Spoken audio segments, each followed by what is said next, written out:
everybody rolling. All right, let's pop the top with some Twisted Tea, which brings you the best post show ever. We got some fans, Mitch, Kendra, Jason Weigandt here. But the big story is back there. That is Chase Sexton signing autographs. It's a home race for him. Not his home track. Sunset Ridge is closer. And if you saw on TV that he got sprayed by the water truck when he came over the finish line, that is Sunset Bob, who owns the Walnut Creek track that he rode growing up. He runs the water truck for the RedBud National, so he sprayed Chase. We got some photos of that too. It was a pretty epic way to end it. Yeah, he said in the press conference, you know, this was his race he grew up coming to, grew up racing. He said, if you go 1-1, I'm going to spray with the water truck. He's like, all right. So Chase came by, put his hand up, they blasted him. Somebody got some cool photos of it. Yeah. So yeah, it was cool. Chase mentioned it was a 1-1 day. It was huge for him. They asked, was the Hangtown ride more impressive? Like, what was? And he was like, dude, aside from winning a championship, like winning RedBud, your home race for him, like it was huge. He's like, nothing tops this. So. Yeah, better than Hangtown, he said. Now look, we can talk about Sexton winning at the end of the day, and that looks obvious because he rolled the second moto. But let's not forget, Hunter Lawrence had him on the ropes in Moto 1, and I'm not sure. Now you asked a smart question in the press conference. These first motos for Sexton have not been his best. What did he say when you asked him if it was better today? Yeah, he said his first moto was better. He said the second moto he wasn't quite as comfortable with the bike, but I mean, he said he was able to find new lines a little bit. I know specifically like coming around to the first turn, he was literally just going around braking bumps, which I'm sure saved a lot of energy because he was pushing Hunter in the first moto, and then Hunter was fighting back. I think that's Sunset Bob right there. Yeah, but first moto was pushing Hunter. Hunter was fighting back, and then eventually he did get him, but it was really nice back and forth. It was for a while. Sunset Bob. Yes. You're a big part of the show because of the water truck spray. Okay. Yeah, and I was like, who just sprayed Sexton? But this was all pre-planned. Oh, for years. I've Oh, told him not just today. No, since he went on Super Minis and I started running the water truck, I've told him, when it happens, you're getting wet.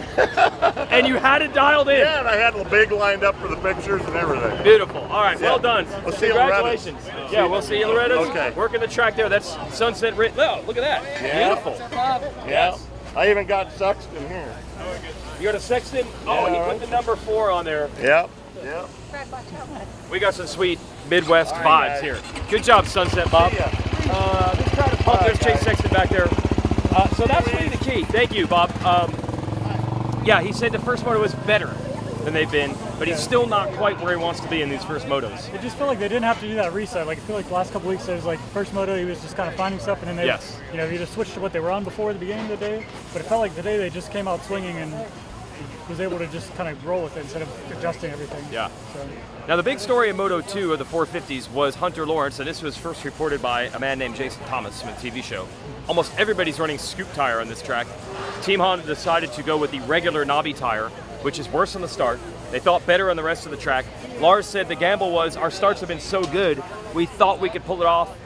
And that was probably the worst start of the year for Hunter, actually, the way it turned out. Yeah, and that's what we always talk, he's really, mindful about everything. He's like, hindsight 2020, yeah, go with a different tire. Yeah. But he was like, look, like you said, we've been rolling. He's like, why not just, instead of risking, they always say the paddle tire's harder to turn on. There's a lot of those tricky turns and stuff today. So he was like, you know what, let's just risk it. And he's like, yeah, maybe we should have went the other direction. But live and learn. He's never that guy that's, we always talk about that. He's never too high or too low and stuff. So, but it's still a solid day from him. But yeah. Absolutely. So that shakes things up. And of course, the real story is that Jett Lawrence is out with a thumb injury. So that's why we talk Sexton and Hunter so much battling for this title. And then Aaron Plessinger made everybody happy at the podium, which veteran race watchers at RedBud, people like Will Christian, who's worked the podium here for TV forever, the legendary Larry Myers, TV announcer for back in the 80s when I was growing up, was here. He said he's never seen RedBud this big. She said she's never seen RedBud this big. Sexton said he's never seen it this big. And then Plessinger got to greet those fans, which is what they really wanted. Yeah, there's a lot of sources that said this is the biggest, they said they sold out camping for the first time ever, and it was literally just a massive crowd. We got here Thursday night, and there was people just, looked like they'd been here for a week just hanging out, and they were all set up by the time we rolled in, and just a huge crowd, like you said. And Plessinger, he was joking around, he was like, oh, Sexton was going fast because I was keeping him honest and stuff, so there's good banter between those guys as well. That's good. All right, let's get to the press conference and hear from Hunter, Aaron, and Chase. Yeah, I'm glad my RedBud intimidated you because I had a little more in the tank too, so might save it for next year. The lappers were something else. I think I'd get it held up a bit, and then Chase would get held up a bit, and I even seen some flaggers like looking and holding the flag, and it's almost like they just gave up on waving it at one point, and I was like, just wave the freaking thing. Like, what are you doing?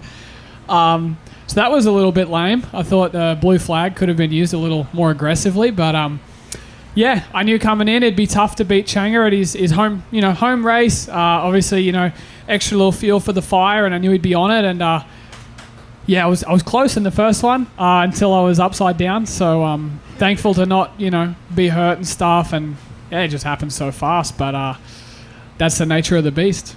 Yeah, for sure. It was a little bit of a rough week, but we made it through. And yeah, I mean. I've been comfy on my race bike pretty much since Hangtown, and yeah, I just came in feeling really, really comfy, and we got that start in the first one, and I was feeling really good, and then tightened up in the middle, let Chase and Justin Cooper get by me, and then got back on it towards the end of it, and then second moto, yeah, I knew I had to get by. I think I was in fourth. I knew I had to get up to second. If I wanted any chance to be on the podium, and that's what I did. I charged forward, and yeah, after I got into second, it was kind of like I put it on cruise control, and then I had to pick it back up because Hunter and Anderson were really, really coming, and yeah, so that's what I did, and second overall. It's unreal, and at RedBud after the 4th of July, it's surreal. Yeah, to be honest, I had a lot of pressure. I feel like coming into this weekend for some reason. I don't know, just because I had never won here, and I had a really good week of riding. Felt really good, and I feel like I made a step forward. And I was confident coming in, but you never know when you go racing, and these guys are really good. So yeah, really special. I had chills on the podium. That's the best RedBud crowd I've seen. I've been coming here since I was probably 6 years old, and it's really special. I don't really have any words, honestly. On the podium, I felt like a bit of an idiot. I was up there just looking at the crowd and not saying anything. So, yeah, this one's special. It was, yeah, like I said, a lot of pressure to win today. I feel like the crowd was obviously on my side, but I wanted to perform for them. 2, 1, RedBud! Couple more winners here. First of all, you were on our show last year. We appreciate your service. Yeah, no problem. Appreciate your service on July 4th. Get back in here. Big win here. What'd you score today? Jade is a buddy of mine, so he hooked me up with the plate. Jay Dungy, the mechanic for Aaron Plessinger, and I got to think that was a hot item. Yeah, I don't have a marker, so yeah, there was a bunch of kids fighting over it, basically. So be aggressive. One of these rigs has about 1,000 markers. If you're a cute little kid, you'll get some plastic for sure. And then what do we got here? See? We got Chase Sexton's side panel. Beautiful, beautiful. Great day for KTM and for fans of KTM. We're going to talk 250 class now. Now look, again, I have been mocked. I have been made fun of. I've been doubted by my friends when I was pumping up the chances of Ty Masterpool winning out on a monster Pro Circuit Kawasaki. But again, see, I'm like Deegan. The doubters, they just fuel me. And we got a first moto win. I think it was unwarranted hate. He's been so good at RedBud, especially. Yes, that's for sure. Yeah, I think once he got on that program, he got on the bike. Yeah. He had, not that his program before wasn't great, but just a couple of the smaller things taken care of. It's not a factory team. It's not a factory team. Yeah. But Ty Masterpool has looked like a completely different rider, and he said he thought even going back down to the 250 class would be easy, but he's still pushing through it. He's still riding. I mean, that first moto is unbelievable. What was it, 0.3 seconds? Yes, 0.3 seconds. Down to the wire. He was behind me. I didn't know he was catching me, and then all of a sudden he was right there, and it was go time. That was just that was a great way to set the tone for the motos today. Just start off with a bang, 4th of July. Oh my gosh, yes. Where did you watch the first 250 moto from?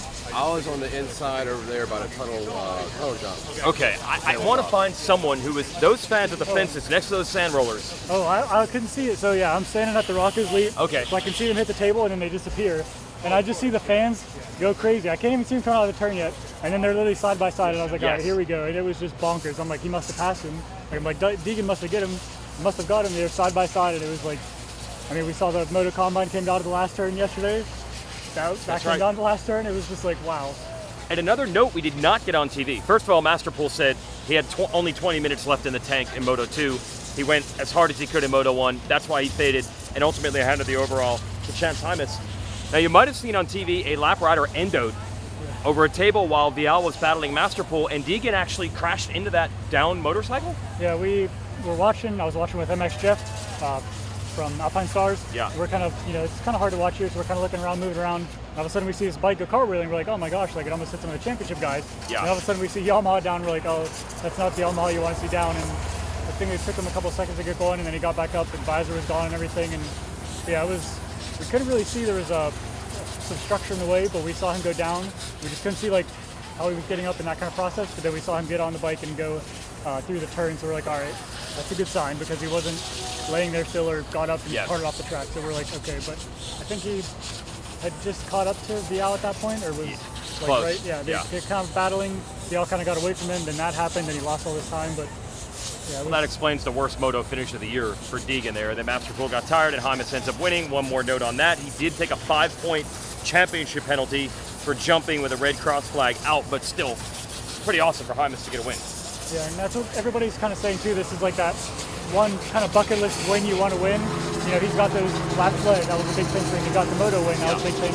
Now he's got 2 moto wins, overall podiums. He was like, overall win was coming, and that's what I asked him in the press conference. Like, this is your new standard going forward. It's not just, you know, 5th place and on. He's like, I want to be this place every time. And I think even Brett Smith said he's now led the same number of laps as Hayden Deegan, which sounds incredible. But when you think about it, like, and he said too, like, yeah, his motos today were a little different. Like, the one win, the other one he didn't win. So he's like, but and compared to Deegan going one-on-one and stuff. But he's like, I'm a new, different rider, and we know he's changing some things in his program and stuff. So it kind of seemed like that Chance Hymas that we were waiting for to break out is like, he's here. Oh yeah, So- yeah, it's true. And the first moto he did fade back, but he got it. And Deegan's had a lot of comebacks, so not as many laps led as you would think.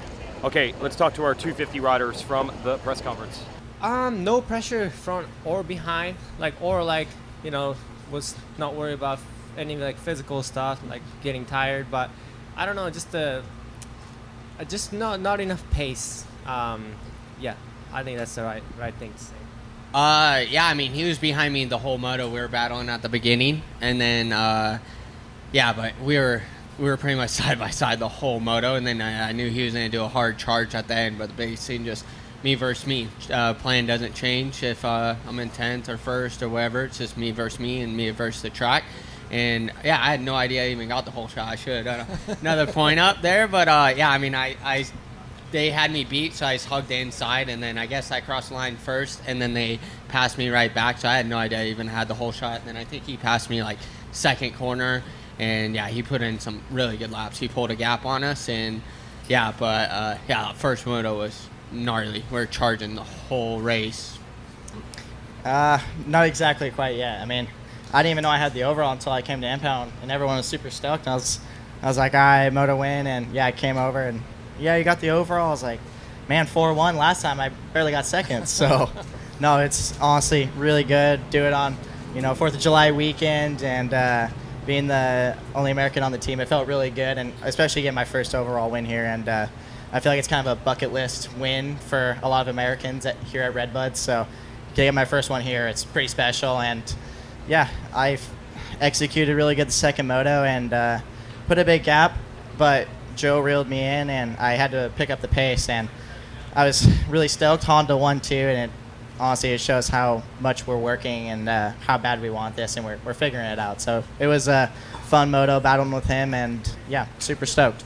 Oh, they found a marker. I found a marker. I told you. I got Roger, I got Jade, and I got AP on there. Beautiful. I know, right? I saw Roger just going out filming the podium celebration. It was awesome. Roger DeCoster has a smartphone. Yep. He shot the podium on video. Just like all the media guys, I look and there's Roger, took his headset off, he's just sitting there enjoying it. It was awesome. That's saying a lot. That's saying a lot that even Roger DeCoster, who's seen pretty much everything, like literally in this sport, that even he was blown away. It was pretty cool.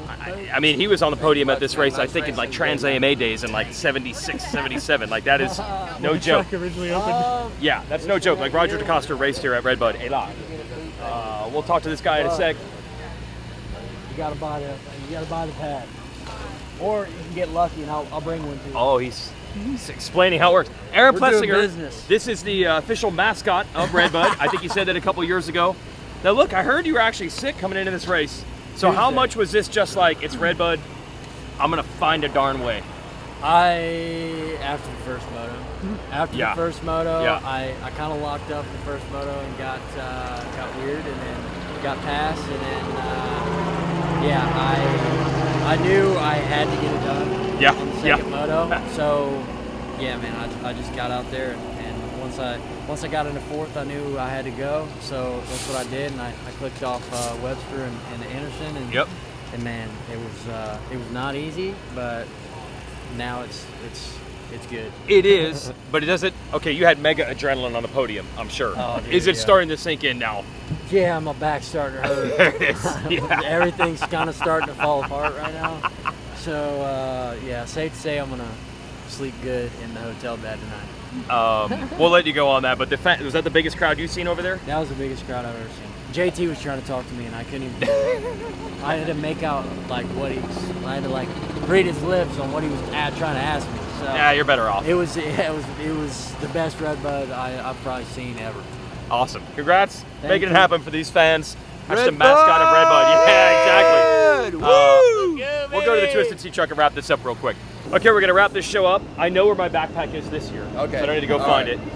No bicycles this time. No right? bicycles. I didn't bring a bicycle. I got a cool shirt though. You know, a little flare. That was. Yeah. We don't have Marshall Welton in a pool with Twisted Tea girls this year. That was maybe our peak show ever at RedBud. Anyway, I think the real question here is Hunter Lawrence always, as you mentioned in the press conference, never gets too high, never gets too low. But it's going to be up to him to try to return serve on Sexton if this title really is breaking down to those two. Yeah, obviously we had Jett with the top three there, 3 points separating them? Yeah. And obviously we lost Jett. Hunter has been that guy that he didn't win an overall yet, but he was just Mr. Consistency. And now it's kind of, we're going to see if Mr. Consistency, that Ryan Dungey model, is going to work out versus Sexton, who sometimes has those crashes. But today he was pretty damn good. We'll see. We're going to Millville next weekend. Join us for our Twisted Tea post-race show there. See you at the races, everybody.